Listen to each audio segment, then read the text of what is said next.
La historia recuerda a Al Capone como el producto final. Vemos el fedora, el cigarro y los noticieros de un hombre que trataba a Chicago como su tablero de ajedrez personal. Lo recordamos como el rostro de la era del gángster, el director ejecutivo estrella del crimen organizado que convirtió el licor ilegal en una industria nacional. Pero antes de las guerras de la cerveza y las masacres que acapararon titulares, antes de la notoriedad y la fama que lo convertirían en un nombre familiar, Al Capone no era nadie.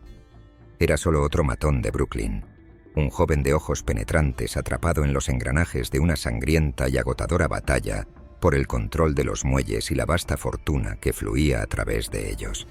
Para entender al rey de Chicago hay que entender el lodo y la sangre del East River, porque fue aquí, en las sombras de la costa de Brooklyn, donde se forjó verdaderamente el moderno inframundo americano. A principios del siglo XX, la costa de Brooklyn era una de las propiedades inmobiliarias más valiosas de Nueva York y quizás de todo el mundo occidental, pero su valor no provenía de la tierra en sí. No se trataba de los adoquines o los almacenes. Se trataba de la energía cinética del comercio. Se trataba de lo que se movía a través de ella. Cada día el mundo vertía su riqueza sobre esos muelles. La carga llegaba por toneladas: azúcar de los trópicos, tabaco del sur, carbón para quemar en los hornos de la ciudad y whisky para ahogar sus penas. Este río interminable de mercancías era descargado por ejércitos de hombres y canalizado directamente hacia la insaciable garganta de la ciudad de Nueva York. La lógica de la costa era simple y brutal.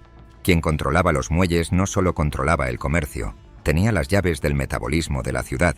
Controlaban el dinero, la mano de obra, los empleos y el músculo que mantenía viva la costa.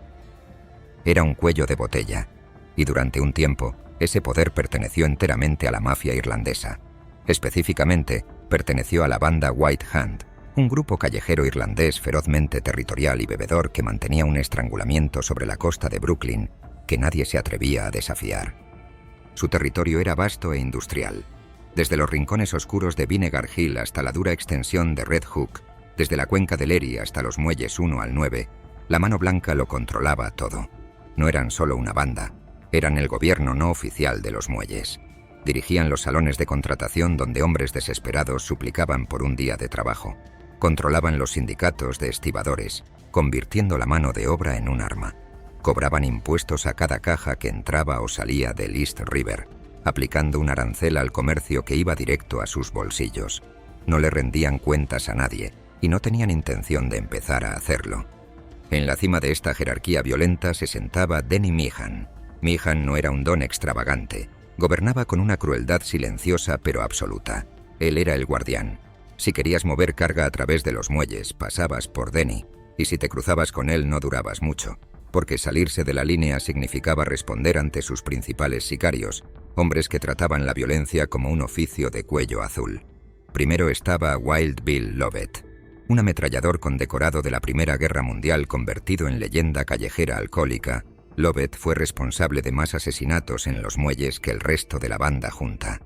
Llevó la eficiencia de las trincheras a las calles de Brooklyn.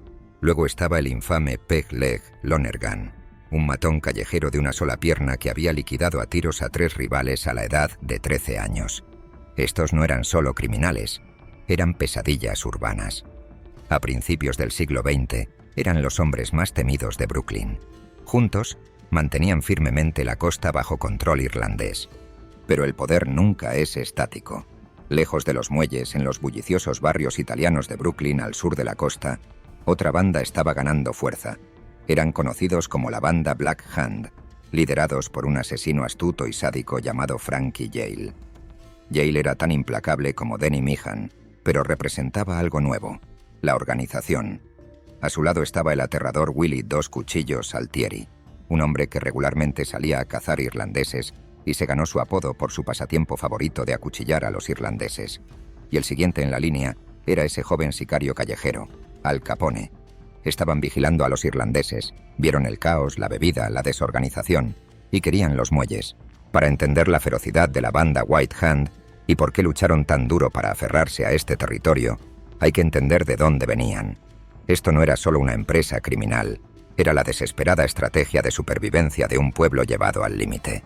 A mediados y finales del siglo XIX, más de 4,5 millones de hombres, mujeres y niños irlandeses se vertieron en los Estados Unidos. Fue la mayor afluencia de inmigrantes en la historia de la nación en ese momento. Pero no vinieron por aventura. Vinieron porque su mundo se había derrumbado.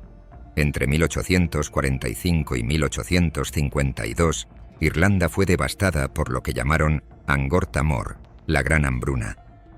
La cosecha de patata, el sustento de los pobres irlandeses, falló repetidamente debido a una plaga letal. Pero la hambruna en sí misma no fue un accidente de la naturaleza.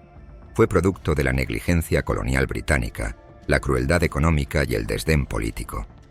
Mientras la gente moría de hambre en el oeste de Irlanda, esqueletos caminando por los caminos, los terratenientes británicos continuaron exportando grano y carne de res a Inglaterra para obtener ganancias.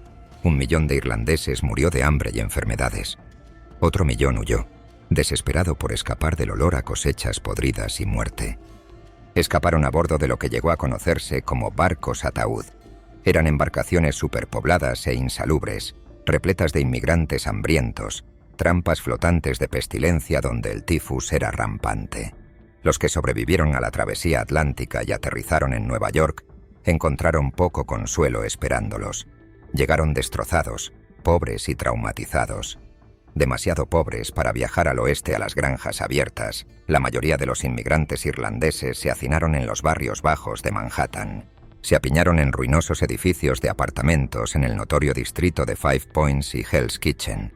Eran barrios plagados de hacinamiento, pobreza y enfermedades, lugares tan sombríos e implacables que muchos de sus nuevos habitantes irlandeses podrían haber preferido otro viaje en los barcos ataúd al infierno que encontraron en Nueva York.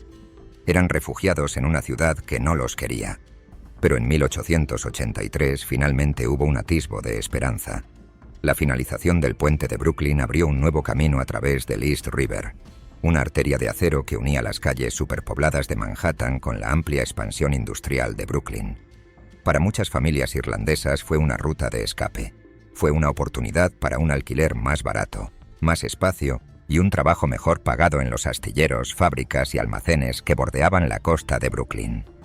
Cruzaron el puente de Brooklyn por miles, una migración de desesperados, estableciéndose a lo largo de los muelles cerca del astillero naval y Red Hook, donde el alquiler era el más bajo y el trabajo el más sucio. Se abrieron su propio enclave. El barrio más notorio que tomaron fue un pequeño distrito duro conocido oficialmente como Vinegar Hill, llamado así por un famoso levantamiento irlandés contra los británicos en 1798. Pero los lugareños pronto lo rebautizaron con algo que se ajustaba mejor al estado de ánimo. Se le conoció simplemente como Irish Town.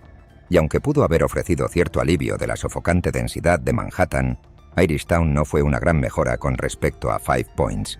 Era un laberinto de callejones torcidos y calles turbias alineadas con pasarelas de madera y edificios de ladrillo que se derrumbaban que no dejaban entrar ni la luz ni el aire. Las familias se apiñaban 10 por habitación, durmiendo por turnos, y los bebés morían con tanta frecuencia que nadie se molestaba en llevar la cuenta. La vida en Irish Town no fue tanto un escape de las dificultades como una cruel continuación de ellas, reempaquetada en ladrillo americano y decadencia urbana. Estos eran los irlandeses de la hambruna, recién llegados de los barcos, directamente de los puertos de Cork, Dublín y Belfast. Sus acentos eran pesados e inoportunos. Trajeron su religión con ellos, el catolicismo, lo que solo hizo la vida más difícil en una ciudad dirigida por protestantes. En una América profundamente protestante, el catolicismo no era visto solo como extranjero, sino como una amenaza. Se le llamaba supersticioso, impuro y desleal. Los católicos irlandeses eran acusados de adorar ídolos y servir a un papa extranjero en lugar de la bandera americana. No importaba que grandes partes de Brooklyn fueran católicas, los irlandeses seguían sin ser bienvenidos.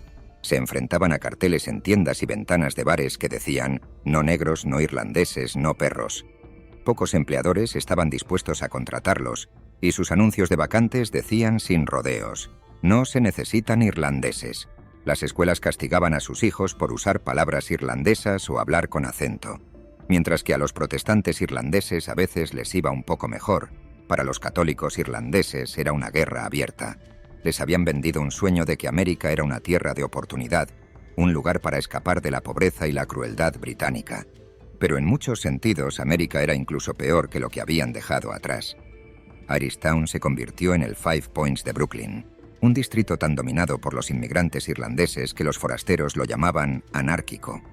Era un lugar tanto de refugio como de exilio, donde los recién llegados se aferraban a los suyos porque nadie más los querría. El aislamiento engendró resentimiento, y de ese resentimiento surgió algo más oscuro. Las bandas no se formaron por ambición en Irish Town, nacieron de la necesidad. Uno de esos miembros de pandillas nacido de la necesidad fue Denny Meehan. Meehan nació en 1889 en la casa de su familia en 187 Adam Street, en el corazón de Irish Town. Desde el principio la vida lo golpeó con fuerza. Su madre murió cuando él tenía solo 6 años, y su padre abandonó rápidamente a la familia. Quedó solo para valerse por sí mismo, un niño salvaje vagando por las calles, tratando de sobrevivir en un mundo que lo veía como alimaña. A la edad de 10 años ya había cumplido condena en el reformatorio de Elmira y en el notorio asilo de Blackwell's Island. Blackwell's era una institución brutal, un almacén para los no deseados de la ciudad, reservado para los hombres más violentos y endurecidos de la ciudad. Pero Meehan no se rompió. Salió de cada periodo más confiado que antes.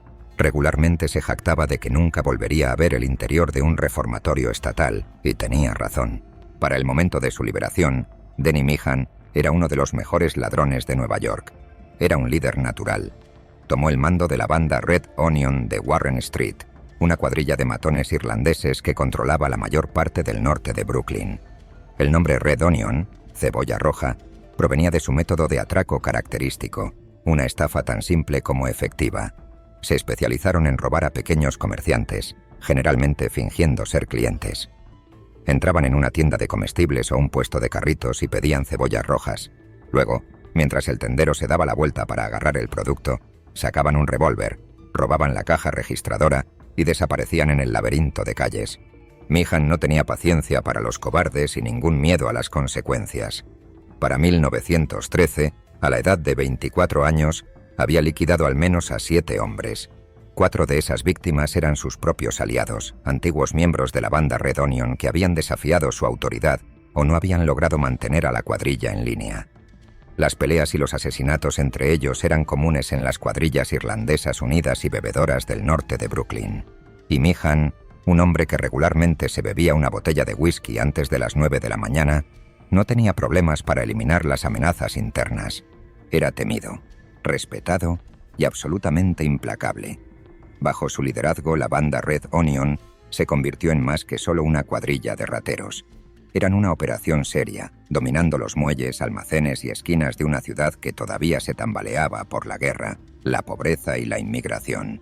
Meehan ya no solo estaba tratando de sobrevivir, estaba listo para dominar.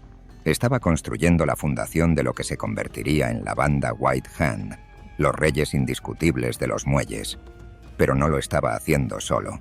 Estaba a punto de unírsele un hombre que convertiría la violencia en una forma de arte, Wild Bill Lovett. Si Denny Meehan fue el arquitecto de la fortaleza irlandesa, entonces Wild Bill Lovett fue su arma más aterradora. Pero al mirarlo no lo sabrías. Lovett no tenía el semblante brutal y marcado de un matón típico de los muelles. Parecía pulcro, casi erudito, el tipo de hombre en el que podrías confiar con tus hijos. Y había una razón para eso. Nacido en el pueblo de Lixnaw, en el condado de Kerry, Irlanda, el 15 de julio de 1893, Lovett provenía de una familia católica respetable y profundamente religiosa que se había establecido en 155 Prospect Avenue en Red Hook. Su padre, un vigilante de los muelles, tenía un sueño específico para su hijo. No quería verlo rompiéndose la espalda en los muelles o rompiendo cabezas en los callejones. Quería que se uniera a los franciscanos. Quería que fuera sacerdote. Por un tiempo pareció posible. Bill era elocuente, alfabetizado y terminó la escuela, algo raro para los chicos de Red Hook que usualmente abandonaban para acarrear cajas o robar carbón. Pero las calles de Brooklyn ofrecían un tipo diferente de educación, y el monaguillo tenía una oscuridad en él que ninguna oración podía exorcizar. Para cuando cumplió 20 años, el aspirante a sacerdote había sido arrestado 15 veces. Había cambiado el rosario por una pistola y la Biblia por un gancho de fardo, una herramienta de acero afilada y curva utilizada por los estibadores para arrastrar sacos pesados de carga. Lovett llevaba uno consigo constantemente, metido junto a su arma, un símbolo de la violencia de cuello azul en la que se especializaba. Su cargo más grave llegó después de que amenazó con destripar a un oficial de policía con ese mismo gancho. No podía pelear bien con los puños, pero no lo necesitaba. Era un pistolero. Se ganó el apodo de Wild Bill no porque fuera errático, sino porque se modeló a sí mismo según la leyenda del viejo oeste Wild Bill Hickok. Le gustaban sus tiroteos ruidosos, públicos y decisivos. A medida que la estrella de Lovett ascendía en el firmamento criminal, se cruzó con una figura que parecía haber salido de una pesadilla: Richard Peg Leg Lonergan. Si Lovett era el ángel caído, Lonergan era la realeza de la cloaca. Nacido el 16 de enero de 1900, en 113 Johnson Street en Irish Town, era el vástago de una familia criminal profundamente incrustada en el ADN de la ciudad. Su padre era un boxeador a puño limpio, y su tío era el líder de los Jakey Jakes, una temible banda de Manhattan que había guerreado con el legendario Monk Eastman. El crimen no era una elección para Lonergan, era el negocio familiar. Los Lonergan dirigían una tienda de bicicletas en 259 Bridge Street, pero era una fachada para una red de latrocinio. Robaban bicicletas en Manhattan, las transportaban a través del puente, las repintaban y las alquilaban a clientes desprevenidos. Fue en una de estas excursiones de robo que la vida del joven Richard cambió para siempre. Fue atropellado por un tranvía de cable, destrozando su pierna tan gravemente que tuvo que ser amputada por encima de la rodilla. Le colocaron una prótesis de madera y Peg Leg, pata de palo, nació. La lesión no lo humilló. Rompió algo dentro de su mente. Se convirtió en una criatura de pura rabia. A los 11 años había sido arrestado 18 veces. A los 13 ya había liquidado a 3 niños irlandeses rivales. Era un psicópata adolescente de una sola pierna que deambulaba por los muelles extorsionando carros y atracando juegos de dados a punta de pistola. A su lado estaba su hermana, Anna Lonergan, conocida como la reina de la costa irlandesa, una mujer que imponía el dominio de la familia con una reputación que significaba que rara vez tenía que levantar un dedo. A mediados de la década de 1910, estas 3 fuerzas, Meehan, Lovett y Lonergan, coexistían en un ecosistema volátil. Controlaban franjas del territorio de los muelles, desangrando la economía de Red Hook y la cuenca del Erie. Los buques de carga que llegaban constantemente eran su presa, descargando tabaco, textiles y café que la banda grababa a través de la intimidación laboral y el secuestro. Se habían hecho parásitos indispensables en las arterias del comercio americano. Pero en 1913 el paisaje cambió. Un nuevo competidor apareció en el horizonte, moviéndose con una disciplina que los irlandeses nunca habían visto. Frankie Yale, un siciliano de 20 años, estaba organizando la banda Black Hand justo al sur de los muelles. A diferencia de las cuadrillas irlandesas caóticas, los italianos no bebían en el trabajo. Eran fríos, organizados y enfocados. Junto a Yale estaban carniceros como Willie Two Knife Altieri y el joven aprendiz Al Capone. Comenzaron a acercarse a la costa, atraídos por la inmensa riqueza de la industria naviera. Denny Meehan, a pesar de toda su volatilidad alcohólica, era un estratega. Entendía la matemática de la guerra. Sabía que un frente irlandés dividido sería tragado entero por la máquina italiana en expansión. Así inició una fusión. Unió a su cuadrilla Red Onion con los pistoleros de Wild Bill y los soldados callejeros de Peg Leg. Formaron una coalición unificada eligiendo un nombre que era un desafío directo y racialmente cargado para sus rivales, la banda White Hand, la mano blanca. Esto no era solo una banda, era una declaración de soberanía étnica. Era una línea en la arena que decía que la costa pertenecía a los irlandeses y la mantendrían contra la invasión italiana a toda costa. Para asegurar su control, no solo usaron balas, usaron la burocracia. Se infiltraron en la Asociación Internacional de Estibadores, ILA, el sindicato que controlaba quién trabajaba y quién moría de hambre. Sobornando a los funcionarios y rompiendo las piernas de los disidentes, la mano blanca se aseguró de que solo sus leales obtuvieran turnos. Convirtieron los salones de contratación en centros de reclutamiento para su ejército. El control del sindicato significaba el control de la carga. Cada caja, cada barril, cada carga representaba una comisión ilegal, un desvío o una tarifa de protección. Pero todavía había un premio que se les escapaba: el astillero naval de Brooklyn.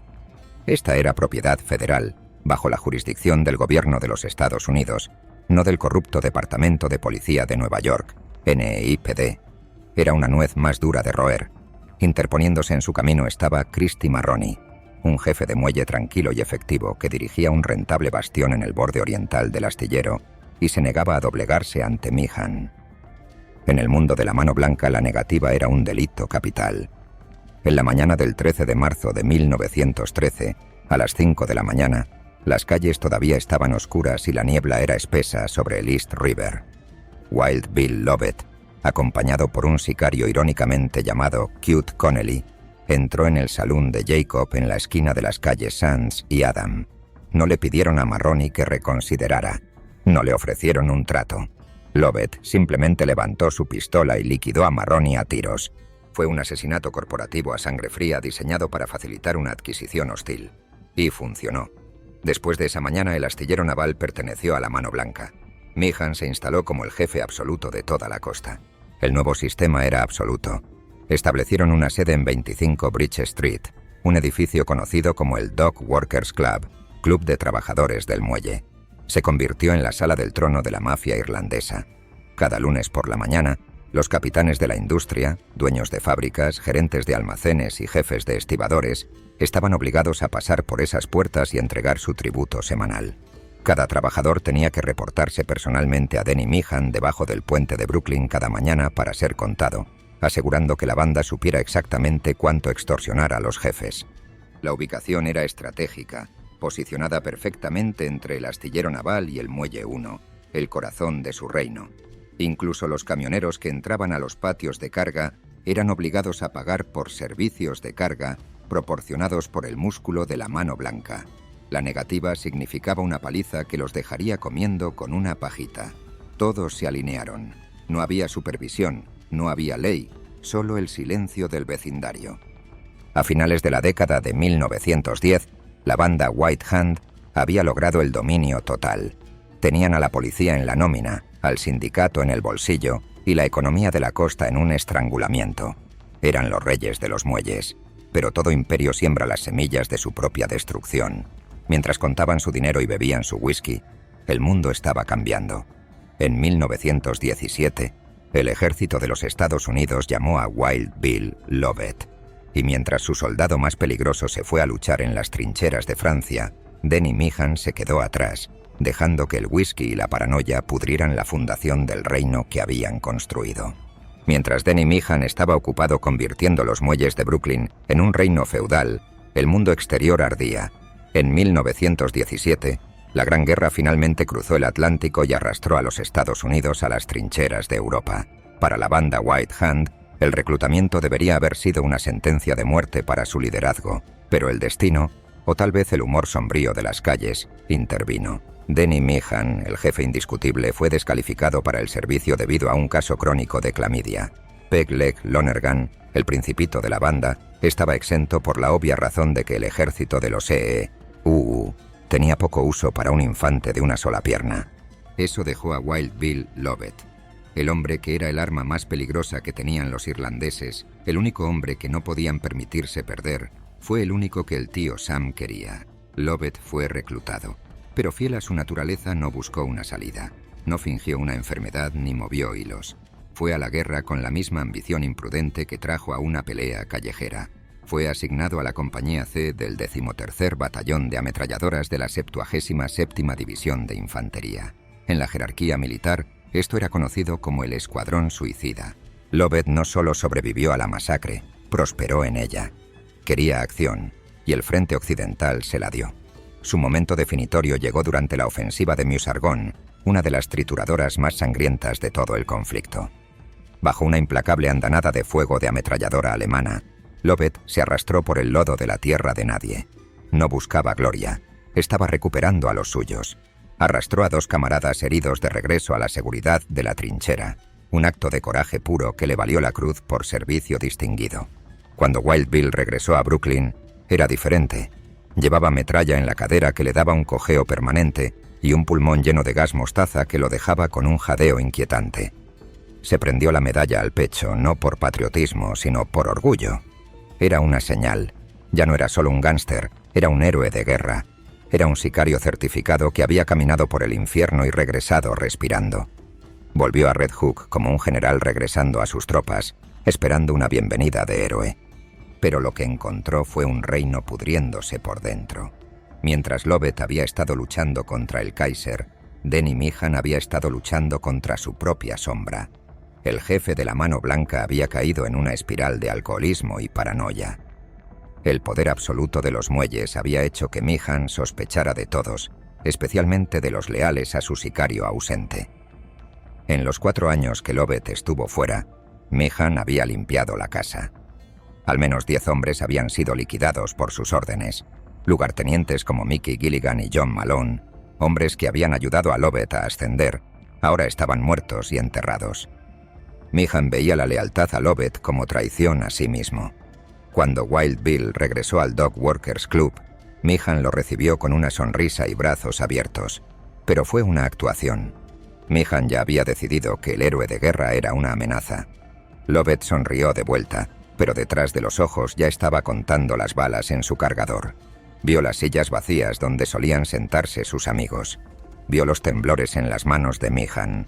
La batalla de los muelles de Brooklyn estaba a punto de pasar de una guerra territorial a una guerra civil. Pero antes de que los irlandeses pudieran destrozarse a sí mismos, tenían que lidiar con los lobos en la puerta. Mientras la Mano Blanca estaba ocupada bebiendo y luchando internamente, los italianos al sur estaban construyendo algo mucho más peligroso, un negocio. La historia de la facción italiana refleja la tragedia irlandesa, forjada en fuegos similares de adversidad, pero donde los irlandeses huyeron de una hambruna singular, los italianos huyeron de un lento y agotador colapso económico. Tras la unificación de Italia en 1871, las provincias del sur, Sicilia, Calabria, Campania, quedaron a la deriva. Décadas de impuestos brutales y negligencia habían convertido el sur en un páramo de pobreza.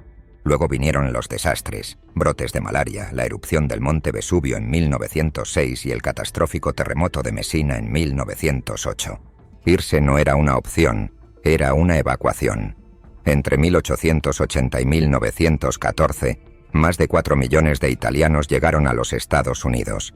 Muchos eran hombres jóvenes, pájaros de paso, que planeaban trabajar, ahorrar y regresar a casa. Se agruparon en comunidades cerradas y herméticas, replicando sus aldeas bloque por bloque en Nueva York. Trajeron consigo una cultura de campanilismo, lealtad a la torre de la campana local, a los suyos. Pero entre los trabajadores y los albañiles, había hombres que veían a América no como un lugar para trabajar, sino como un lugar para conquistar. Uno de ellos era Francesco Gioele, conocido en las calles como Frankie Yale. Nacido en Calabria en 1893, Yale llegó a América de niño y fue mentoreado por el legendario Johnny Torrio en la banda Five Points. Cuando Torrio se fue a Chicago, Yale se quedó atrás para construir su propio imperio en Brooklyn. Yale representaba una nueva raza de criminales. Las bandas irlandesas eran caóticas, impulsadas por el whisky y los rencores. Yale era corporativo. Adoptó una filosofía del crimen como empresa. No solo rompía ventanas, controlaba la infraestructura. Su primer objetivo fue el comercio de hielo. En una era anterior a la refrigeración eléctrica, el hielo era un servicio esencial, tan vital como el agua o la electricidad. Yale monopolizó las rutas de entrega en el sur de Brooklyn. Si querías mantener tu carne fresca o tu leche fría, le pagabas a Frankie Yale. Si un conductor intentaba trabajar sin su bendición, sus caballos eran golpeados y su carro volcado. Para el público, Yale era un pilar de la comunidad. Dirigía una funeraria en 6604 14 Avenida en Bensonhurst, una fachada macabra pero respetable para sus operaciones. Vendía cigarros con su rostro en la caja, organizaba fiestas de barrio y repartía pavos en acción de gracias. Pero detrás de la sonrisa había una máquina fría y calculadora. Usó las ganancias del negocio del hielo para diversificarse en juegos de azar, burdeles y préstamos usureros. Dirigía su organización con lógica estricta.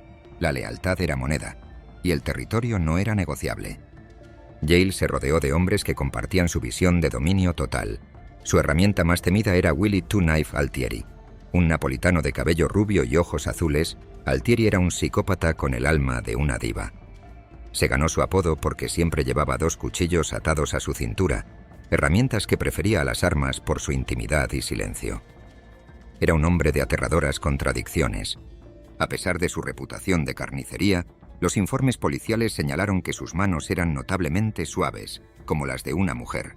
A menudo se le veía usando sus propias cuchillas letales para limpiarse las uñas y exfoliar sus palmas, acicalándose antes de salir a estrangular a un rival. Y luego estaba el aprendiz, un joven matón llamado Alphonse Capone. Nacido en Brooklyn en 1899 de inmigrantes de Nápoles, Capone creció en 95 Navy Street, justo en la frontera del bastión irlandés. No solo luchó contra los irlandeses, respiraba odio por ellos. Había sido criado a la sombra de su dominio, golpeado por sus bandas y tratado como ciudadano de segunda clase en su propia ciudad. Capone comenzó como gorila en el Harbour Inn de Yale en Coney Island. Era volátil, ambicioso y ansioso por demostrar que era más que solo músculo. Aprendió el oficio de la mano de Yale, el negocio, la brutalidad y la política del poder. Juntos, Yale, Altieri y Capone miraron hacia el norte, hacia los muelles. Vieron el caos de la mano blanca, vieron la bebida y vieron una oportunidad. No solo querían un pedazo de la costa, querían borrar a los irlandeses del mapa. El escenario estaba listo para una colisión entre la furia desorganizada de las trincheras irlandesas y la ambición fría y corporativa del sindicato italiano. Para el invierno de 1918, la incómoda tregua en la costa de Brooklyn se había desintegrado. La guerra fría de miradas e insultos había terminado. La guerra caliente por los muelles había comenzado. Frankie Yale, envalentonado por el desorden en las filas irlandesas, decidió que era hora de probar las cercas. Dejó de pedir permiso para operar en los muelles y comenzó a tomar territorio por la fuerza. La estrategia de Yale era la expansión corporativa agresiva, pero en lugar de abogados, enviaba sicarios. Comenzó a despachar hombres a los muelles 8 y 9, en lo profundo del territorio de la Mano Blanca, para extorsionar a los trabajadores italianos que previamente habían pagado tributo a los irlandeses. Fue una maniobra de sondeo, una prueba de la resolución irlandesa, y la banda White Hand, endurecida por décadas de dominio sin desafíos, respondió de inmediato. El 24 de febrero de 1918, Yale envió a un sicario llamado John Somo a los muelles. Somo era un cobrador, un hombre cuyo trabajo era convertir la intimidación en ingresos. Entró a los muelles con la arrogancia del nuevo régimen, exigiendo pagos a los estibadores, pero nunca regresó a Bensonhurst. Somo fue encontrado desangrándose en la acera frente a 50 President Street, justo al sur del Muelle 9. No solo había sido atracado, había sido ejecutado. El tirador fue el propio Wild Bill Lovett. Incluso con la guerra en Europa rugiendo y su aviso de reclutamiento acechando, Lovett seguía siendo el sheriff de la costa. Cuando la policía llevó a Somo al hospital, intentaron obtener un nombre, una descripción, cualquier cosa. Pero el código de las calles se mantuvo firme. Las últimas palabras de Somo a los oficiales fueron, según se informa, una instrucción para que realizaran una imposibilidad anatómica consigo mismos. Murió con la boca cerrada. El mensaje era claro. Los irlandeses no estaban vendiendo. Pero Frankie Yale no lamentó. Calculó. Si los irlandeses querían una guerra de desgaste, él les daría una guerra de terror. Desató su activo más aterrador. Willie Dos Cuchillos Altieri. El 8 de mayo llegó la respuesta. Sinders Connelly, uno de los lugartenientes más confiables de Denny Meehan, caminaba por un callejón oscuro frente a Poplar Street. Estaba cómodo. Estaba en su propio vecindario. No escuchó los pasos hasta que fue demasiado tarde. Altieri no usó un arma. Las armas eran herramientas ruidosas e impersonales para los soldados. Altieri usó sus cuchillas. Emboscó a Connelly con una ferocidad que conmocionó incluso a los endurecidos conductores de ambulancias que llegaron a la escena. Connelly no fue solo liquidado, fue carniceado. Fue destripado tan salvajemente que sus intestinos se derramaron sobre el pavimento. Fue una exhibición macabra y medieval de violencia destinada a inducir puro horror psicológico. Solo una semana después, el 15 de mayo, Altieri golpeó de nuevo. Otro asociado de la Mano Blanca, John Seary, fue encontrado desentrañado de manera similar. El pánico se apoderó del norte de Brooklyn. La prensa, ajena a la dinámica específica de las bandas, comenzó a histerizar los asesinatos. No vieron una guerra territorial, vieron un monstruo. Los rumores se extendieron como la pólvora de que un destripador, un maníaco en la línea de Jack el Destripador de Londres, estaba merodeando por las calles de Brooklyn. Los periódicos tejieron historias de un asesino en serie, alimentando una histeria pública que sirvió perfectamente a los propósitos de Yale. El caos era bueno para los negocios. Mientras la policía cazaba a un maníaco fantasma, la banda Black Hand estrechaba su control. La banda White Hand, sin embargo, sabía exactamente quién era el destripador. Sabían sobre el hombre de manos suaves y las cuchillas gemelas, y su apetito por la venganza era abrumador.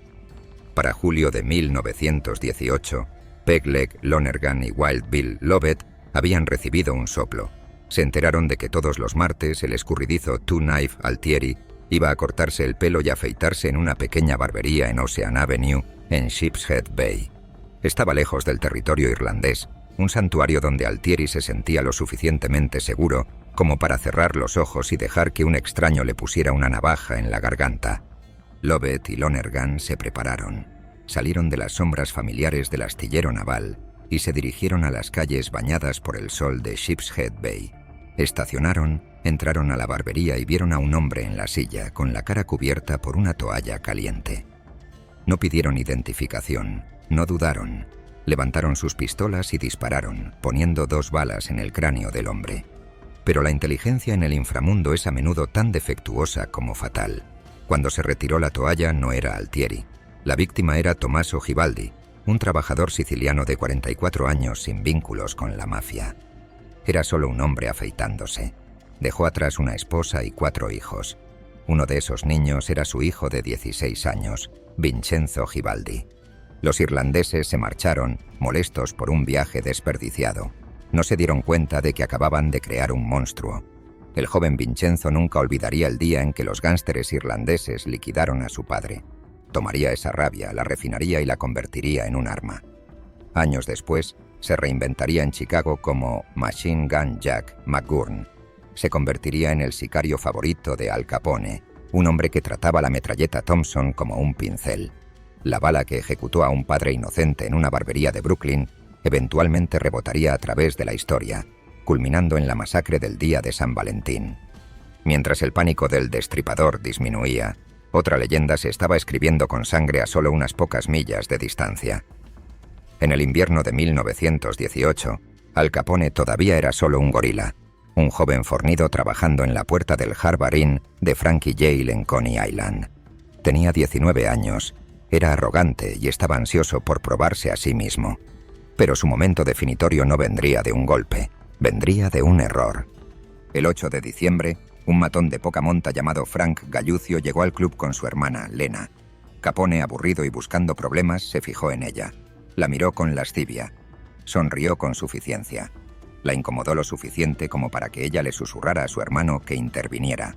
Gallucio, un hombre con su propio orgullo que defender, se acercó a Capone y le dijo que se retirara. Capone se rió.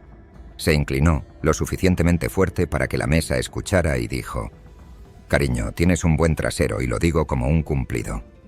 Fue un cálculo erróneo fatal de la situación. Gallucio exigió una disculpa. Capone, embriagado por su propio poder percibido, lo desestimó. «Solo estoy bromeando». Gallucio respondió: «Esto no es una broma».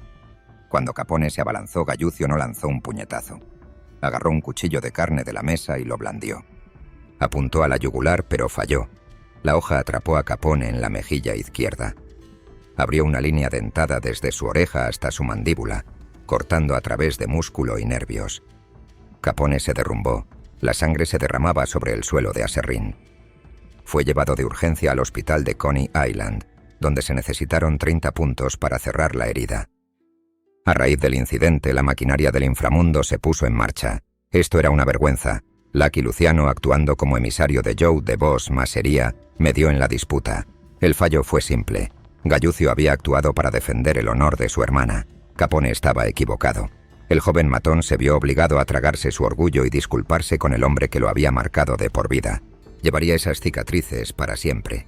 Le diría a la prensa que eran heridas de guerra de Francia, lesiones sufridas mientras luchaba por su país. Pero las calles sabían la verdad. Lo apodaron Scarface, cara cortada, un apodo que odiaba pero del que nunca pudo escapar. El cuchillo no solo cicatrizó su piel, cicatrizó su psique. Le enseñó que en esta vida eres tan vulnerable como tu arrogancia te lo permite. Pero Capone no aprendió humildad. La violencia de 1919 solo se intensificó.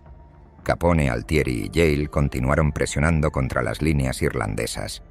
Capone desarrolló una reputación por cazar irlandeses, asaltando bares clandestinos irlandeses en Red Hook solo para golpear a los de la mano blanca por deporte. Pero su temperamento era un punto débil. Capone estalló. Golpeó a Finnegan con una ferocidad que rozaba la locura.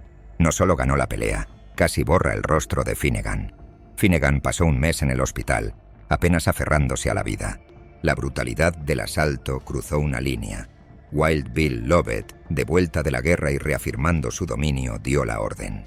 Quería a Capone ejecutado, y a diferencia de los objetivos desorganizados a los que Capone estaba acostumbrado, Lovett era un francotirador. Era un profesional. Con sus distintivas cicatrices, Capone era un cartel de neón andante. Ya no podía esconderse en Brooklyn. Frankie Yale miró el tablero de ajedrez. Vio una pieza valiosa a punto de ser tomada. Capone era inteligente, vicioso y leal, pero en Brooklyn era un hombre muerto que caminaba. Yale hizo una transferencia estratégica. Contactó a su viejo mentor, Johnny Torrio, que estaba construyendo una operación masiva en Chicago. A finales de 1919, Al Capone hizo sus maletas. Dejó Brooklyn no como un conquistador, sino como un fugitivo. Adoptó el alias de Al Brown para despistar a los escuadrones de sicarios de la Mano Blanca y a los detectives del NYPD que estaban husmeando por la paliza a Finnegan. Abordó un tren hacia el oeste, dejando atrás los muelles empapados de sangre. La historia a menudo enmarca esta mudanza como Capone buscando su fortuna. En realidad, estaba huyendo por su vida. Estaba escapando de la ira de Wild Bill Lovett. Pero el exilio sería su creación. Brooklyn lo había forjado en la violencia, cicatrizando su rostro y endureciendo su corazón. Chicago le daría el lienzo para pintar su obra maestra. El chico del astillero naval se había ido. El rey de Chicago estaba a punto de nacer. Con Al Capone exiliado en Chicago, la banda White Hand podría haberse engañado pensando que habían logrado una victoria. La amenaza inmediata del sicario marcado se había ido, y las calles del norte de Brooklyn se calmaron por un instante. En la noche de Halloween, el 31 de octubre de 1919, los irlandeses pusieron un punto final a este capítulo de violencia. Samuel D'Angelo, un gángster italiano asociado con la banda Black Hand, fue ejecutado a tiros en los muelles. Los testigos vieron a Wild Bill Lovett y Cute Connelly huyendo de la escena, desvaneciéndose en la niebla de la costa. Fueron detenidos brevemente, pasando la noche festiva en la cárcel de Poplar Street, pero como siempre, la maquinaria de la corrupción aceitó los engranajes. El dinero cambió de manos, las memorias se desvanecieron y los sicarios salieron libres. Pero mientras los irlandeses estaban ocupados celebrando pequeñas victorias tácticas, el paisaje estratégico de todo el inframundo americano estaba cambiando bajo sus pies. El año 1920 no solo trajo una nueva década, trajo una nueva economía. En enero, la 18ª enmienda entró en vigor. La ley Volstead se convirtió en la ley de la tierra, ilegalizando la fabricación, venta y transporte de alcohol. Para los ligas de temperancia y los políticos, esto fue un triunfo moral. Para la fraternidad criminal, fue el mayor regalo que el gobierno de los Estados Unidos les había otorgado. Fue una fiebre del oro, una licencia para imprimir dinero. De la noche a la mañana, el precio de una botella de whisky, que antes se vendía por $1, se disparó 10 veces. La demanda no se desvaneció, se fue a la clandestinidad, volviéndose más desesperada y más lucrativa. Para hombres como Frankie Yale, este fue el momento de la evolución. Miró las leyes de prohibición y no vio una restricción, vio un modelo de negocio. Yale, junto con su viejo mentor Johnny Torrio y las estrellas ascendentes del sindicato italiano, entendieron que el contrabando de licor requería logística. Necesitaba camiones, conductores, almacenes, sobornos y redes de distribución. Requería la disciplina de una corporación. Los italianos se adaptaron inmediatamente. Transformaron sus redes de extorsión locales en negocios transnacionales de importación y exportación. Trataron la prohibición del alcohol como un arancel que garantizaba sus márgenes de ganancia. La operación de Yale explotó en riqueza e influencia. Ya no era solo un líder de banda, era un ejecutivo en una industria en la sombra. Los irlandeses, sin embargo, perdieron el tren. La banda White Hand controlaba el activo más valioso para el contrabando de licor en toda la ciudad, los muelles. Tenían las llaves de los almacenes donde descargaban los barcos. Podrían haber dominado el comercio de licores, pero mientras los italianos se enriquecían con el licor prohibido, los irlandeses solo se emborrachaban con él. Denny Meehan, el jefe indiscutible de la Mano Blanca, era una reliquia. Era una criatura del siglo XIX, un ladrón que entendía el latrocinio pero no podía comprender la logística. Para Meehan, el éxito era robar una caja de mercancías o atracar a un estibador por su salario diario. Se resistió a la modernización que Wild Bill Lovett y Peg Leg Lonergan estaban instando. Lovett vio los autos italianos y los trajes italianos. Vio los millones fluyendo hacia Bensonhurst. Quería girar a la banda hacia el contrabando, usar los muelles como un embudo para el whisky. Pero Meehan se negó. Les dijo a sus lugartenientes que se contentaran con lo que tenían. Y para ser justos, no eran pobres. En febrero de 1920, la banda llevó a cabo un atraco masivo, robando $10.000 en zapatos, casi $200.000 en dinero moderno, del almacén Hannon & Sons en 54 Bridge Street. Fue un golpe clásico al estilo Red Onion. Pero frente a los incontables millones que los italianos estaban haciendo con el alcohol, robar zapatos se sentía como recoger centavos de una vía de tren, mientras un tren de oro pasaba a toda velocidad. El verdadero problema, sin embargo, no era solo la estrategia de negocios, era la química. El liderazgo de la banda White Hand se estaba disolviendo en un mar de alcohol. El nivel de consumo era asombroso, incluso para la época. Se reunían en el Dock Workers Club antes de las 8 de la mañana para contar su dinero de extorsión, y la bebida comenzaba de inmediato. A las 9 de la mañana, Denny Meehan a menudo ya se había terminado una botella de whisky él solo. Pero Meehan era un novato comparado con Wild Bill Lovett. Lovett era un alcohólico funcional de alto rendimiento y letal. Se sabía que consumía hasta 3 cuartos de whisky al día, eso es 6 pintas, o casi 4 litros de licor fuerte. Era una imposibilidad biológica para la mayoría de los hombres, pero Lovett funcionaba con ello. Peg Leg Lonergan, el más joven del trío, prefería la cerveza, pero la bebía en cantidades industriales, consumiendo 25 pintas de cerveza en un solo día. Esta intoxicación constante alimentó una paranoia tóxica que comenzó a pudrir la jerarquía de la banda.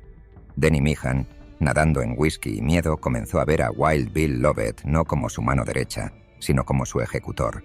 Recordó los años de guerra cuando Lovett estaba lejos en Francia. Durante ese tiempo Meehan había purgado la banda, liquidando a 10 hombres que sospechaba de deslealtad, hombres que habían sido amigos de Lovett. Meehan sabía que Lovett no había olvidado esas sillas vacías. Sabía que el héroe de guerra solo estaba esperando el momento adecuado para saldar la cuenta. La paranoia de Meehan lo hizo descuidado. Confió en las personas equivocadas y alienó a los únicos hombres que podían mantenerlo en el poder. Creía que al negarse a modernizarse, mantenía a la banda pura, fiel a la vieja usanza irlandesa. En realidad, estaba cavando su propia tumba. La tensión en el Dock Workers Club era palpable. Cada mirada era una amenaza, cada susurro era una conspiración.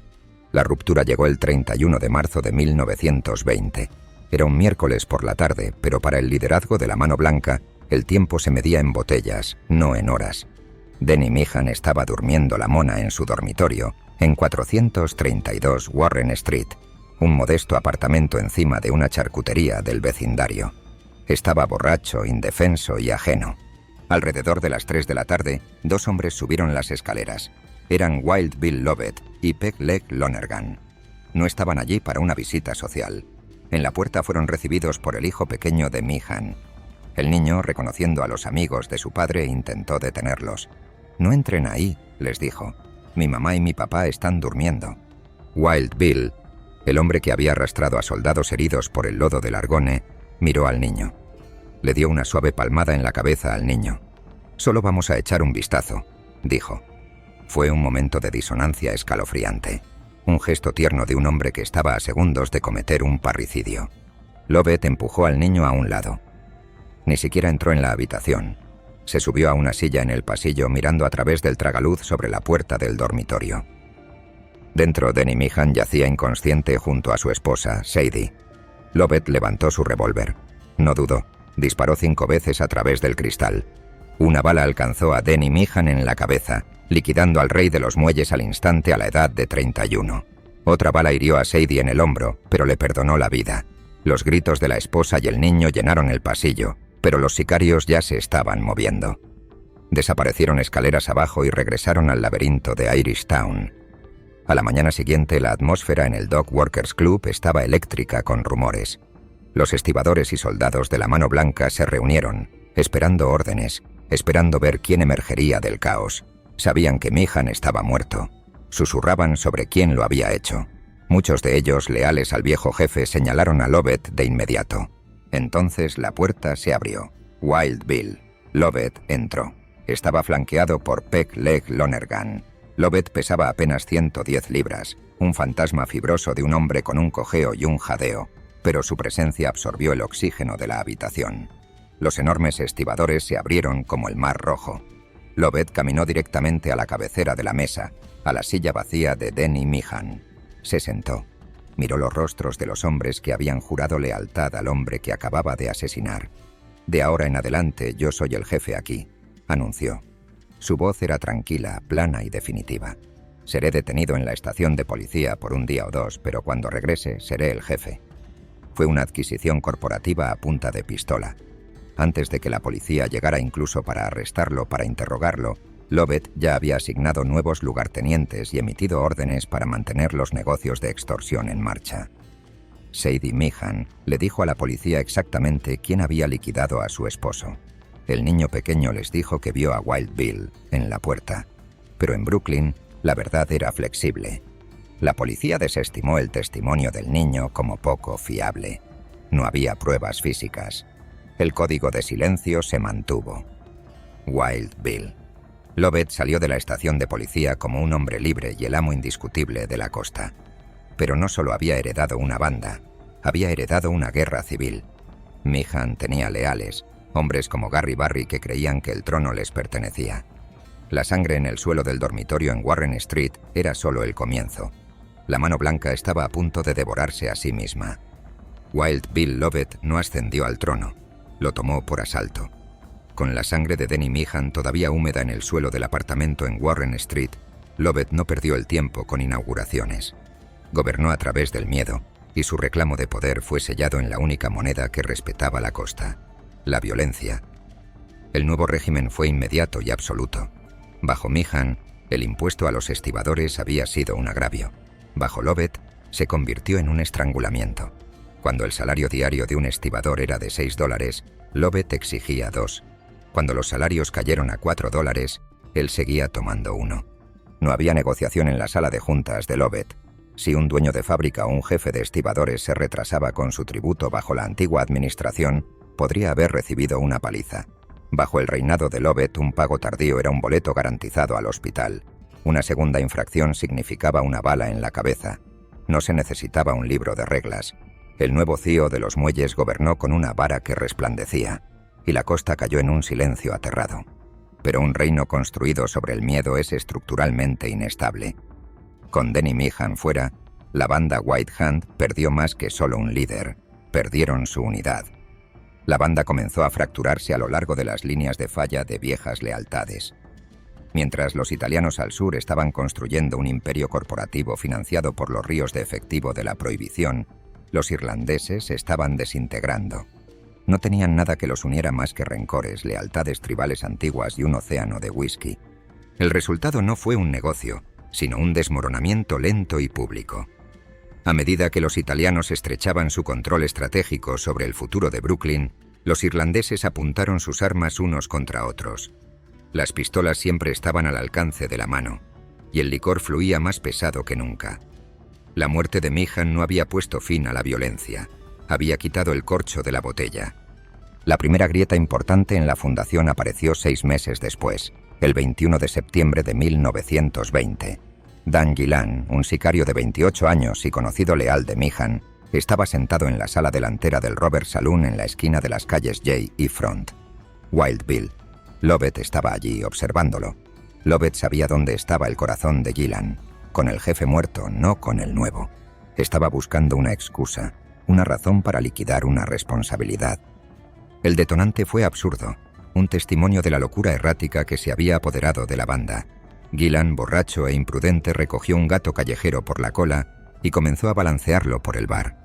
Lovett, un hombre que dispararía a un ser humano sin pestañear, pero que aparentemente albergaba un punto débil por los animales, se levantó. Disparó a Gillan 2 veces en la cabeza. Fue una ejecución por un gato, pero el subtexto era claro. La purga había comenzado. La banda comenzó a caer en espiral. Los de la mano blanca estaban pasando licor de mala muerte por los muelles, pero carecían de la disciplina para monetizarlo como los italianos. Bebían sus propias ganancias. Frankie Yale, observando desde la seguridad de Bensonhurst, vio lo que se avecinaba. Sabía que aún no tenía que invadir el territorio irlandés. Solo tenía que esperar a que terminaran de matarse entre ellos. Para finales de 1920, la prensa estimó que más de 20 miembros de la Mano Blanca habían sido asesinados en disputas internas. Los objetivos eran casi exclusivamente hombres que habían sido leales a Denny Meehan, hombres que se negaron a inclinarse ante el nuevo rey, pero la resistencia estaba creciendo. Tim Montague, un irlandés fornido de 2 puños, decidió que ya había tenido suficiente. Fue lo suficientemente audaz, o quizás lo suficientemente borracho, como para expresar su opinión abiertamente sobre el asesinato de Meehan. Al principio su desafío quedó impune, animando a otros a susurrar en las sombras. Pero Wild Bill Lovett no era un hombre que permitiera que el disenso se pudriera. En diciembre, Lovett confrontó a Montague. Se intercambiaron palabras calientes y afiladas. Esa noche Montague fue a un bar clandestino en Front Street, bajo la sombra imponente del puente de Brooklyn. Se jactó ante la sala de que no le tenía miedo a ningún Lovett que haya vivido. Afirmó que estaba listo para encontrarse con Wild Bill en ese mismo momento. Obtuvo su deseo. Mientras Montague salía tambaleándose del bar clandestino, inestable sobre sus pies, la oscuridad estalló. Una ametralladora automática, un arma de guerra traída a las calles, disparó 3 veces. Montague se desplomó en el pavimento con 3 balas en la espalda. Nadie vio al tirador emerger de las sombras. Nadie escuchó un nombre, pero por la mañana, Wild Bill estaba sentado en una celda en Raymond Street, tranquilo y silencioso. Sin testigos, la ley era impotente. Lovett fue liberado esa tarde de invierno. Rechazó un viaje de Peg Leg Lonergan, eligiendo caminar solo por las calles de su territorio. Fue un acto de hubris. Mientras doblaba una esquina cerca de la estación de policía, un automóvil oscuro se detuvo a su lado. Una pistola emergió de la ventana. 2 disparos resonaron. Una bala desgarró la pierna de Lovett, dejándolo caer al suelo. Sobrevivió a la cirugía para extirpar la bala, pero el mensaje fue recibido. El cazador se había convertido en la presa. Cuando la policía lo interrogó, no les dio nada, pero conocía al arquitecto del golpe. Era Gary Barry, el antiguo mano derecha de Denny Meehan.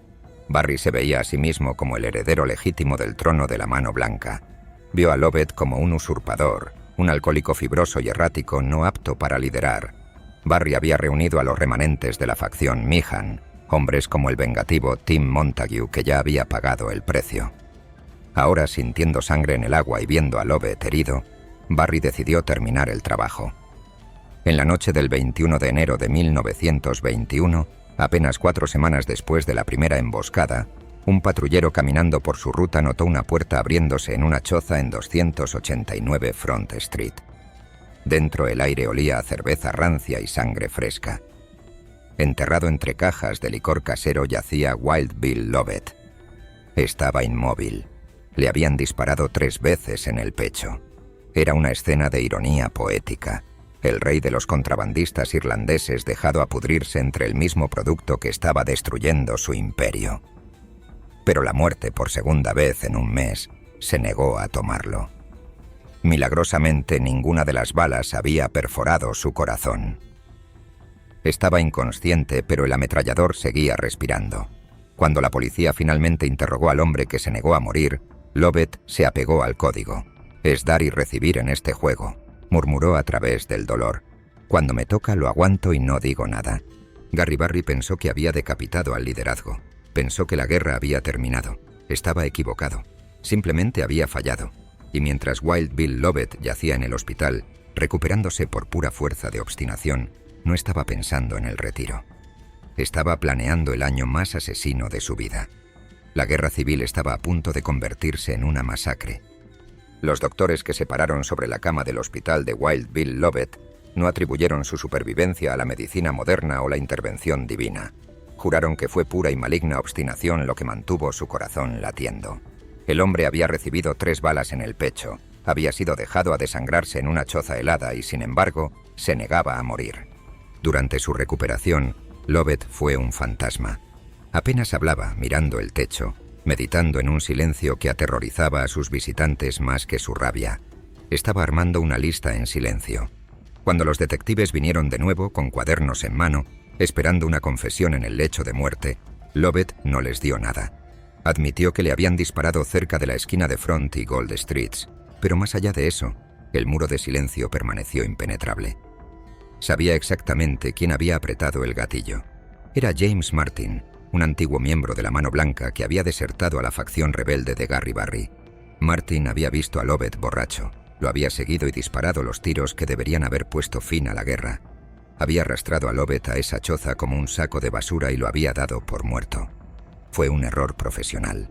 No dejas a un hombre como Wild Bill Lovett medio muerto. Te aseguras. Para mayo Lovett estaba de nuevo en pie. El cojeo de la guerra era más pronunciado, el jadeo del gas un poco más pesado, pero su puntería era firme. No perdió tiempo en corregir el error de Martin. Ese mes, James Martin cayó muerto con 2 balas directamente en la cabeza. Nadie vio al tirador. Nadie lo necesitaba. Todos en la banda White Hand sabían que la factura había llegado. El siguiente en el libro de contabilidad era Tim Quilty, otro de los leales de Barry. La caza fue casi casual. Una tarde Lovett simplemente preguntó a un grupo de estibadores: «¿Dónde demonios está Tim Quilty? No lo he visto por aquí». Uno de los hombres, quizás demasiado asustado para mentir, respondió que Quilty estaba bebiendo en un bar clandestino en la esquina de Jay y York. Esa fue toda la inteligencia que Lovett requirió. Quilty estaba dentro, bebiendo y riendo con una docena de hombres, seguro en la multitud. Entonces sonó un solo disparo. Cuando los detectives llegaron e interrogaron a la sala, la amnesia colectiva de Irish Town se apoderó. Cada hombre afirmó no haber visto a un alma, pero allí estaba Tim Quilty, boca abajo en las tablas del suelo, muerto. El mensaje se estaba transmitiendo en una frecuencia que solo el inframundo podía escuchar. Nadie estaba a salvo, en ninguna parte. Lovett estaba desmantelando la oposición pieza por pieza, aislando al líder. Gary Barry, dándose cuenta de que su golpe había fallado, pasó a la clandestinidad. Desapareció en el laberinto de Nueva York, escondiéndose en casas seguras, aterrorizado por la sombra que no había logrado liquidar. Así Lovett centró su atención en los lugartenientes. El siguiente fue Eddie Hughes, un gatillero confiable que se creía que era uno de los pistoleros de la primera emboscada fuera de la estación de policía. El 17 de julio, Hughes fue encontrado muerto. Otra bala que nadie vio, disparada por un fantasma. A estas alturas la prensa estaba en un alboroto. Los editores exigían acción al NYPD, contando los cuerpos apilándose alrededor de Wild Bill como un macabro marcador. La policía dijo a los reporteros fuera de la cárcel de Raymond Street que no tenían ninguna duda de que Bill lo hizo. Por supuesto que Bill lo hizo, dijeron. ¿Y por qué no lo haría? Pero saberlo y probarlo eran 2 cosas diferentes. Sin un testigo no había caso, solo otro gángster muerto y otra cuenta saldada. Después de un año de implacable y quirúrgico derramamiento de sangre, Wild Bill finalmente limpió el tablero. Había eliminado a todos los principales leales que se habían atrevido a apoyar a Gary Barry. Ahora solo quedaba un nombre, el hombre que había ordenado el golpe. El 13 de diciembre de 1921, la cuenta final se cerró. Gary Barry, el último pretendiente al trono, fue encontrado boca abajo en Dean Street. Le habían disparado una vez en la espalda y 2 veces más en la cabeza. La firma de Lovett, los disparos de seguro para asegurarse de que no cometería el mismo error que Martin. Lovett fue arrestado más tarde esa noche, pero el general había aprendido de sus enemigos. Afirmó que había pasado toda la noche en un bar clandestino en Red Hook y había traído el coro con él.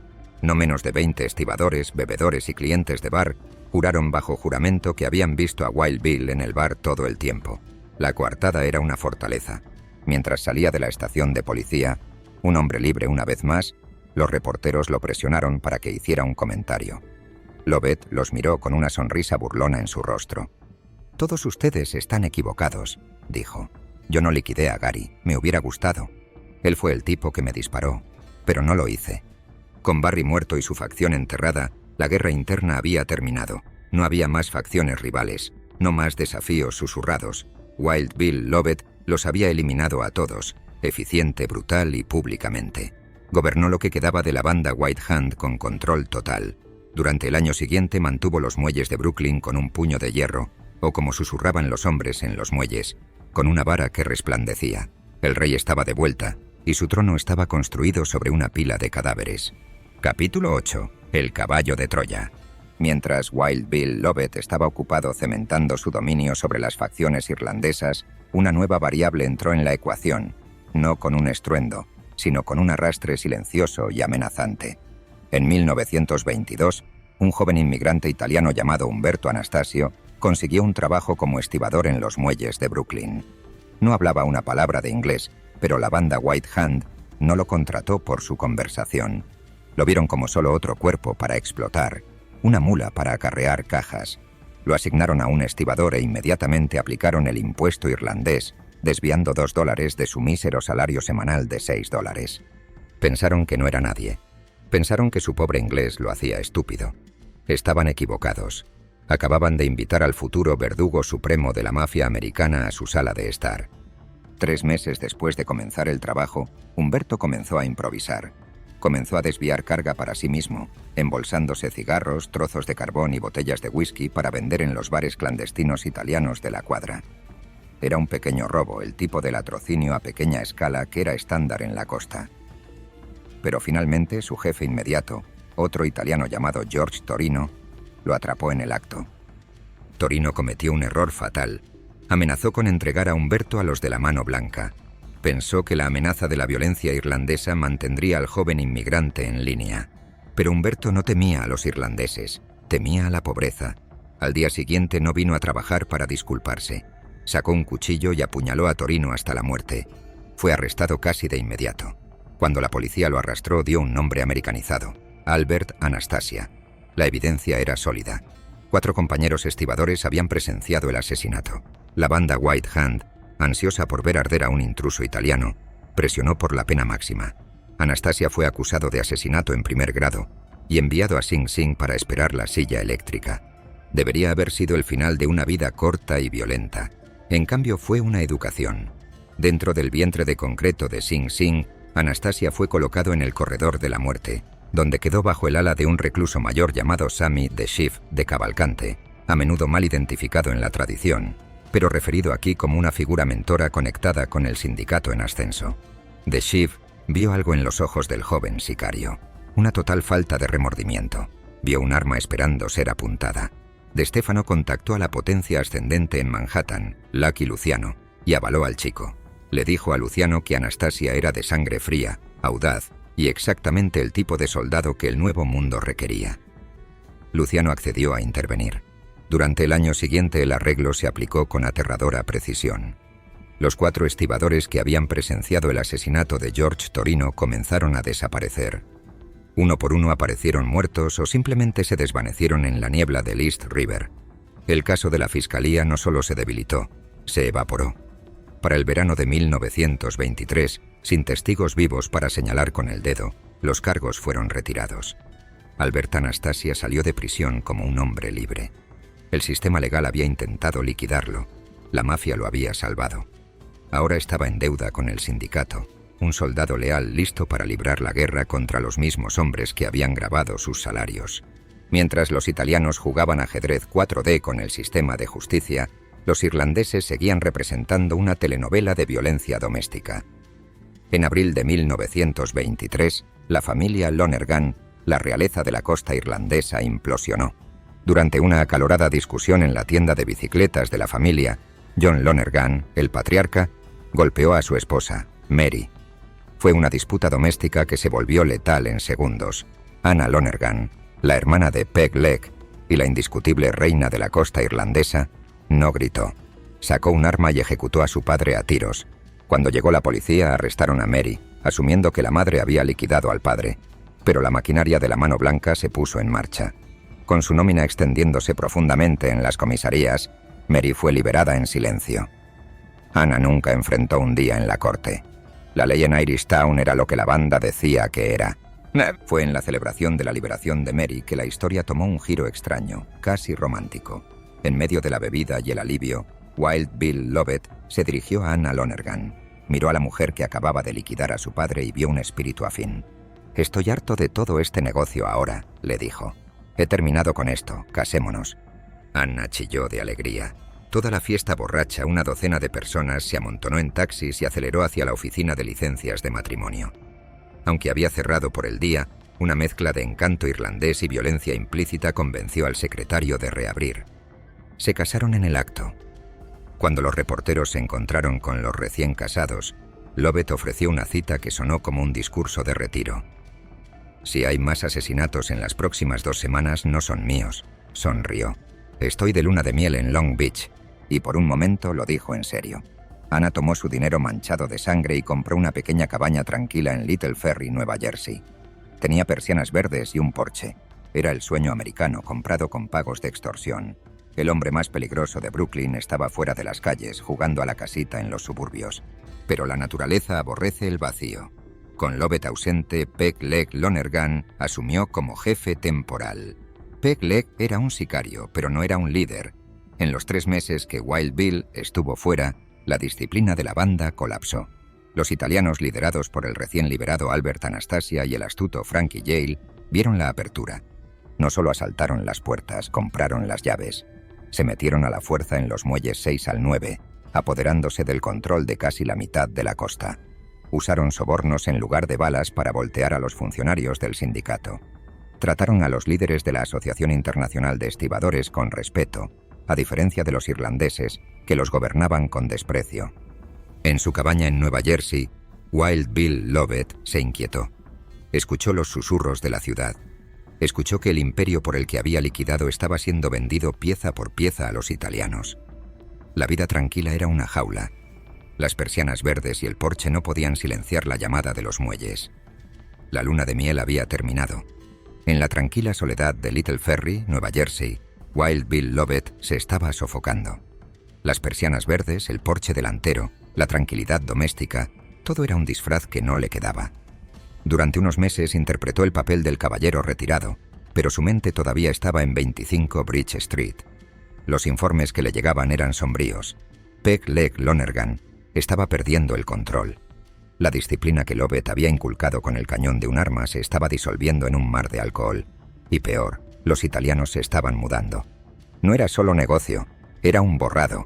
Los italianos estaban comprando los sindicatos, cortejando a los jefes de muelle y desmantelando el monopolio irlandés no solo con violencia, sino con competencia. Lovett, el hombre que se había arrastrado por el lodo del Argonne para salvar a sus hombres, no podía sentarse en un porche y ver cómo su legado era vendido por chatarra. A finales de octubre de 1923, el exilio terminó. Lovett le dijo a Anna que tenía asuntos en Nueva York. Vio el miedo en sus ojos, así que mintió. Le prometió que se quedaría en Manhattan, que no cruzaría el puente, que no pondría un pie en los sangrientos adoquines de Brooklyn. Anna, quizás queriendo creerle, lo dejó ir. Nunca lo volvió a ver con vida. Lovett cruzó el río. Fue directamente al corazón de la decadencia, el Dock Workers Club en 25 Bridge Street. Encontró a Peg Leg Lonergan y a Cute Connelly allí, inmersos en una borrachera de whisky. Lovett se unió a ellos. Durante 2 días los 3 reyes de la costa irlandesa bebieron, tratando de ahogar la realidad de que su reino se estaba desmoronando. En la noche del 1 de noviembre de 1923, la fiesta terminó en silencio. La policía, actuando por un soplo o quizás solo por la intuición de la ronda, pateó la puerta. Encontraron a Peg Leg y Connelly desmayados en un estupor.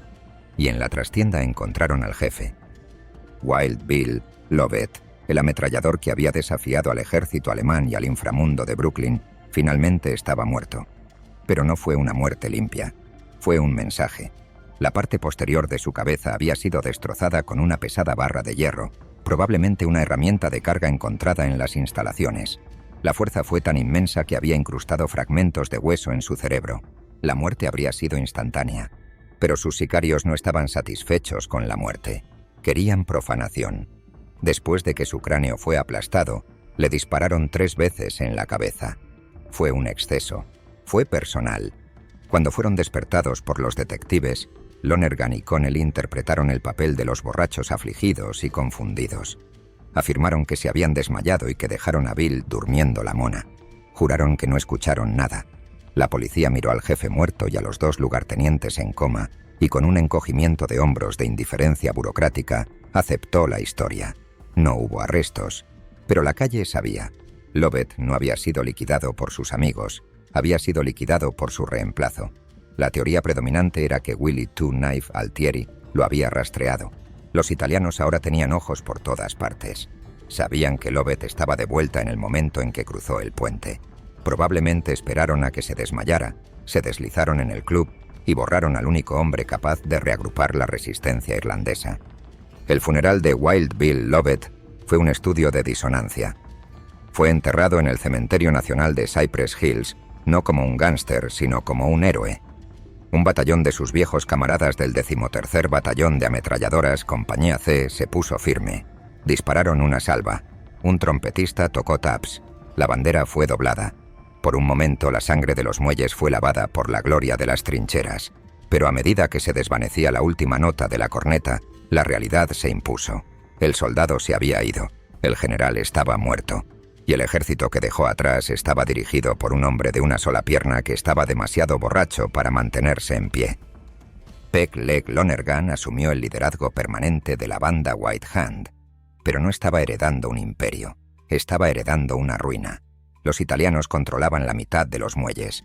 La disciplina se había ido, y al otro lado de la frontera los tiburones estaban dando vueltas, oliendo la sangre en el agua. El final de la costa irlandesa no solo estaba llegando, ya estaba aquí. Peg Leg Lonergan no ascendió al poder, se quedó con la carga. Con Wild Bill Lovett enterrado bajo la bandera de un héroe en Cypress Hills, Lonergan heredó la corona de la banda White Hand, pero era un reino vacío. El reinado de 2 años del jefe de una sola pierna se definiría no por la expansión o el beneficio, sino por una acción desesperada y alcohólica de retaguardia contra la inevitable derrota. Desde el momento en que tomó las riendas, Lonergan se enfrentó a un asedio en 2 frentes: la implacable presión externa de los italianos y la podredumbre interna de su propia organización. Al sur, el sindicato ya no era solo una colección de bandas, era una meritocracia de violencia. Frankie Yale había reunido una junta directiva que incluía a los hombres más peligrosos de la época: Vincent Mangano, Joe Adonis y el aterrador Albert Anastasia. Estos hombres no veían los muelles como un campo de batalla por el honor, lo veían como una ineficiencia a corregir. Estaban decididos a arrebatar el control del desvanecido bastión irlandés, muelle por muelle. Los italianos golpearon primero, y golpearon fuerte. En marzo de 1924 dejaron de pedir territorio y comenzaron a tomar cabezas. Lonergan se estaba relajando dentro del Homebrew Club en Gold Street, tocando el piano, un pasatiempo favorito para un hombre que prefería la melodía a la estrategia. La puerta se abrió de golpe. Two Knife, Altieri y Joe Adonis, las futuras superestrellas del inframundo, saltaron de un taxi y asaltaron la sala. No ofrecieron términos, abrieron fuego. 2 balas desgarraron el estómago de Lonergan, tirándolo del taburete del piano. Debería haber sido un golpe fatal, el final de la dinastía allí mismo en el suelo de Aserrín. Pero Lonergan, como Lovett antes que él, poseía una resistencia similar a la de una cucaracha. Sobrevivió a la cirugía, impulsado por el whisky y el despecho, y regresó a las calles con un agujero en el estómago y un asesinato en el corazón. 3 meses después, en junio de 1924, los irlandeses contraatacaron. Fue un destello de la vieja furia, un recordatorio de que un animal herido es el más peligroso. Lonergan, flanqueado por su leal sicario Cute Connelly, localizó un bar clandestino italiano en Coney Island, donde se congregaban los de la banda Black Hand. No planearon un golpe sigiloso. Patearon la puerta con las armas desenfundadas y disparando. El objetivo era Two Knife Altieri, el hombre que había carniceado a los irlandeses durante años. Altieri, dándose cuenta de que la parca finalmente había llegado con acento gaélico, no luchó. Se giró y se lanzó por una ventana de un 2º piso. Golpeó el pavimento con fuerza, rompiéndose el tobillo con un chasquido de hueso que resonó en el callejón, pero se arrastró en la oscuridad, vivo. Fue una victoria para Lonergan, pero una pírrica. Los siguientes 18 meses descendieron a un caótico punto muerto de desgaste. Cuerpos de ambos lados se apilaron en las alcantarillas y flotaron en el East River. Pero si bien el recuento de cadáveres era parejo, la economía no lo era. Los italianos se estaban volviendo más ricos, sus ganancias de la prohibición comprando mejores armas, mejores abogados y más policías corruptos. Continuaron tragándose lentamente la costa, muelle por muelle, usando sobornos para voltear a los funcionarios del sindicato que una vez habían temido a los irlandeses. La podredumbre dentro de la banda White Hand se estaba acelerando. Donde Wild Bill Lovett había gobernado con la aterradora disciplina de un soldado de trinchera, Lonergan gobernaba con los cambios de humor erráticos de un borracho. Le faltaba el fuego para mantener a sus hombres en línea. La banda comenzó a fragmentarse en cuadrillas más pequeñas, contentas con beber, jugar y buscar mujeres mientras el enemigo afilaba sus cuchillos. Lonergan estaba perdiendo el control, emitiendo órdenes que eran ignoradas y viendo su territorio reducirse a unas pocas cuadras alrededor del astillero naval. Para el invierno de 1925, las paredes se estaban cerrando. Los italianos sintieron la debilidad y se movieron para el golpe final. Poco antes de Navidad, el mano derecha de Lonergan, John Healy, fue acorralado en los muelles y ejecutado por pistoleros italianos. Fue un ataque de sondeo, eliminando los peones antes de golpear al rey. Pero el golpe final no vendría de Frankie Yale o Albert Anastasia. Vendría de un fantasma del pasado. En diciembre de 1925, Al Capone regresó a Brooklyn. El hombre con las cicatrices no había venido a la guerra, había venido por la familia.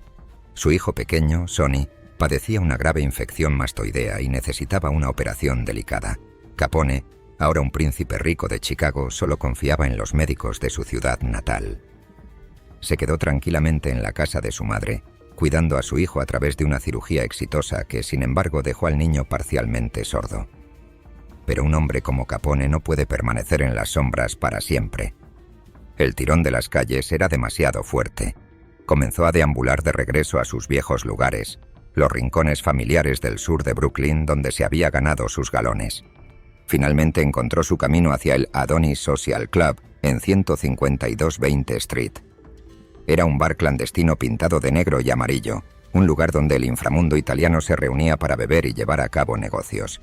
Estaba en lo profundo del territorio de la banda Black Hand, y fue aquí, en una fría noche de Navidad, donde las trayectorias del creciente capo de Chicago y el fallido jefe irlandés estaban destinadas a colisionar. El escenario estaba listo para una masacre que no solo acabaría con una banda, sino que pondría fin a una era. Día de Navidad, 1925. En el resto de Nueva York, las familias estaban abriendo regalos y asando pavos. En el inframundo, las fábricas del vicio nunca cerraban. Para Richard Peg Leg Lonergan, la festividad no era un momento de reflexión. Era solo otra excusa para emborracharse. El jefe de la banda White Hand estaba de buen humor, pero su reino era una ruina. Reunió a su círculo íntimo para una noche en la ciudad. A su lado estaban Aaron Harms, su amigo más cercano y gatillero más confiable, y el notorio Needles Ferry, un hombre cuyo apodo venía no de una profesión desastre, sino de las marcas de aguja en sus brazos. Ferry era un drogadicto en una era en la que la adicción era una sentencia de muerte, una responsabilidad volátil mantenida cerca por su lealtad y su disposición a hacer el trabajo sucio. Comenzaron a beber temprano, rebotando entre bares clandestinos, hasta que su camino dentado los llevó a 152 20 Street, el Adonis Social Club. Este fue un error táctico de proporciones suicidas. El Adonis no era terreno neutral, era un bastión italiano, una fortaleza de 2 pisos con una planta baja pintada de negro y una parte superior de color amarillo desvanecido. Era la sede no oficial de los mismos hombres que intentaban borrar a los irlandeses del mapa, pero a Lonergan, impulsado por el whisky y la arrogancia de un rey moribundo, no le importó. Entró como si fuera el dueño del lugar. La atmósfera interior era humeante, tensa y silenciosa, hasta que Lonergan comenzó a tocar el piano. Se sentó a las teclas con una botella de whisky descansando a sus pies, aporreando melodías y gritando brindis que en realidad eran insultos. Compró bebidas para la sala, un gesto de dominio más que de generosidad. Se burló de los clientes italianos, llamándolos dagos y wops en sus caras. Sentado en una sala contigua había un grupo de italianos que no dijeron nada. Observaron, esperaron. Entre ellos, o quizás acechando en las sombras cercanas, estaba el dignatario visitante de Chicago, Al Capone. El hombre con las cicatrices no había venido a Brooklyn buscando una pelea, pero Lonergan prácticamente la estaba pidiendo. A medida que avanzaba la noche, la tensión se rompió. 3 chicas irlandesas entraron al club del brazo de citas italianas. Para Lonergan, un hombre obsesionado con la pureza racial de su banda, esta fue la ofensa máxima. Dejó de tocar el piano. Se puso de pie balanceándose sobre su pierna de madera y echó a las mujeres. Les gritó: «Vuelvan con hombres blancos, por el amor de Dios». Fue la última orden que dio. En ese momento el universo parpadeó. Las luces del club se apagaron. La sala se sumió en la oscuridad absoluta y luego la oscuridad explotó. No hubo palabras ni advertencias, solo el rugido mecánico de las armas automáticas. Los destellos de los cañones iluminaron la sala como luces estroboscópicas, revelando las aterradoras siluetas de los ejecutores. Desde la puerta, Al Capone y su cuadrilla abrieron fuego. No apuntaron a las extremidades, apuntaron a la erradicación. Needles Ferry fue el primero en caer. Una bala lo atrapó mientras tropezaba hacia la salida, dejándolo caer en la acera helada afuera. Dentro, Lonergan y Harms intentaron mantenerse firmes. Se pararon espalda con espalda cerca del piano, revólveres desenfundados, disparando a ciegas contra los destellos de los cañones. Pero las pistolas no son rival para la geometría implacable de un fuego cruzado. Harms recibió una bala en la garganta. Lonergan, el rey de una sola pierna, siguió apretando el gatillo incluso cuando era alcanzado una y otra vez. Cuando los disparos cesaron, el silencio fue ensordecedor. La policía llegó 15 minutos después. Encontraron una escena de carnicería congelada en el tiempo. Las mesas estaban volcadas, el vidrio crujía bajo los pies y la cerveza en las mesas todavía estaba fría. En el bar, un trapo yacía exactamente donde el camarero lo había dejado caer cuando huyó. Y junto al piano, desplomados juntos en un abrazo final de muerte, yacían Peg Leg Lonergan y Aaron Harms. Afuera yacía Needles Ferry. Los tres hombres tenían 25 años. El liderazgo de la banda White Hand había sido liquidado en menos de 60 segundos. A la mañana siguiente los periódicos gritaban el titular: «Masacre del Club Adonis». Fue la primera vez que el público vio la escala de la violencia que Capone había masterizado en Chicago. La policía arrestó a Capone y a varios otros, pero la investigación chocó con el familiar muro de silencio. No hubo testigos. El camarero había desaparecido. Los clientes no habían visto nada. La costa irlandesa estaba descabezada. En el funeral de Lonergan, miles se alinearon en las calles, pero fue una procesión para un fantasma. Anna Lonergan, la viuda de Wild Bill y hermana de Peg Leg, se paró junto a la tumba con una realización fría y cínica. Cuando un reportero le preguntó quién era el responsable, no culpó a los italianos, culpó al juego. «No fue uno de los nuestros», murmuró. «Puedes apostar a que ningún irlandés liquidaría así en el día de Navidad». Tenía razón. No fue un asesinato irlandés, fue una reestructuración corporativa. La banda White Hand estaba terminada, la batalla por los muelles de Brooklyn había terminado. Los irlandeses lucharon con orgullo, pero los italianos lucharon con logística. Y en esa sangrienta mañana de Navidad, el libro mayor finalmente se equilibró. La masacre del Club Adonis fue el golpe de decapitación, pero el cuerpo de la banda White Hand continuó temblando con los espasmos de un animal moribundo. Inmediatamente después de la muerte de Peg Leg Lonergan, los remanentes de la mafia irlandesa se retiraron al Dock Workers Club, sin líder y aterrorizados. No tenían un visionario, ni un general, solo una colección de borrachos y matones que confundían la supervivencia con el poder. Anna Lonergan, la viuda de Wild Bill y la hermana de Peg Leg, intentó mantener las piezas unidas. Se casó con Matty Martin, un sicario de bajo nivel, con la esperanza de instalar un régimen títere. Pero el trono de la costa no era hereditario, era depredador. La disensión se gestó rápidamente en el aire empapado de whisky de 25 Bridge Street. Cute Connelly, el hombre que había sobrevivido a la purga solo por estar desmayado borracho durante la masacre del Adonis, creía que la corona le pertenecía.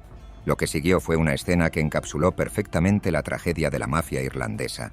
Una disputa de liderazgo resuelta no por una votación de la Junta o una alianza estratégica, sino por una baraja de cartas. En un intento por evitar una guerra a tiros que no podían permitirse, los miembros restantes acordaron sortear la silla del jefe. Un hombre llamado Redegan sacó el as de corazones. Debería haber sido su momento de triunfo. En cambio, fue su sentencia de muerte. Antes de que Egan pudiera siquiera pedir una ronda de bebidas, Connelly lo acusó de robar la carta de su manga. Connelly sacó su pistola y ejecutó a Egan a tiros en el acto. El reinado de Redegan como el jefe de los muelles de Brooklyn había durado menos de 30 segundos. Connelly enfundó su arma y tomó el título por defecto. Pero un reino ganado por un tramposo es imposible de mantener. Durante 2 años, Connelly presidió un pueblo fantasma. Los de la mano blanca habían sido empujados fuera de los lucrativos muelles, reducidos a buscar restos y dirigir operaciones de contrabando de poca monta, lejos de la costa que una vez gobernaron. El final llegó con un gemido, no con un estruendo. En enero de 1928, Connelly fue encontrado muerto en la cabina de un verificador en el Muelle 3, disparado 3 veces en la cabeza. La policía supuso que había deambulado borracho de regreso a los muelles, lo suficientemente engañado como para pensar que podía exigir tributo a los nuevos amos. Su cuerpo fue arrojado sin ceremonias al East River por la cuadrilla de Frankie Yale, recuperado horas después como solo otra pieza de detritus. Con los irlandeses borrados, Frankie Yale se situó en el cenit de su poder. Era el rey indiscutible de Brooklyn.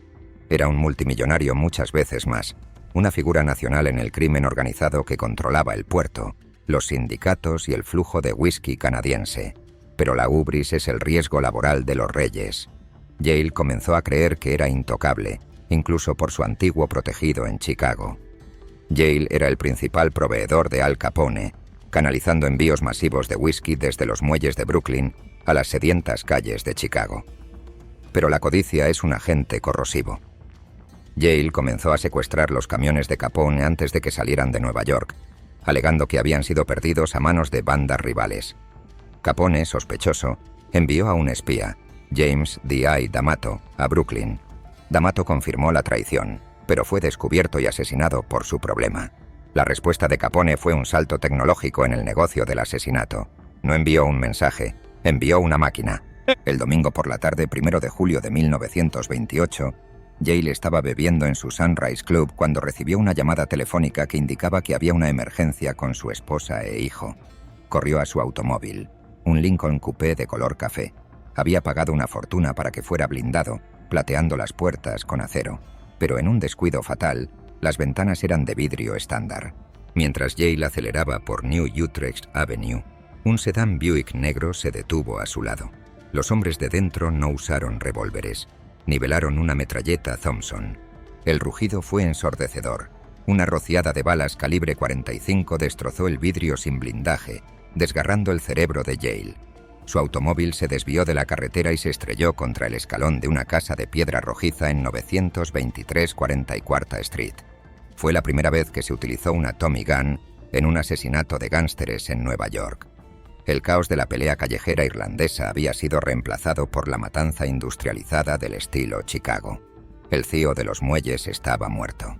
El vacío dejado por Yale fue llenado instantáneamente por el hombre que había estado esperando entre bastidores, Albert Anastasia. Con Yale fuera, el misterioso Two-Knife Altieri se desvaneció, probablemente huyendo hacia el oeste para escapar de la purga, desapareciendo en la niebla de la historia. Anastasia tomó el trono.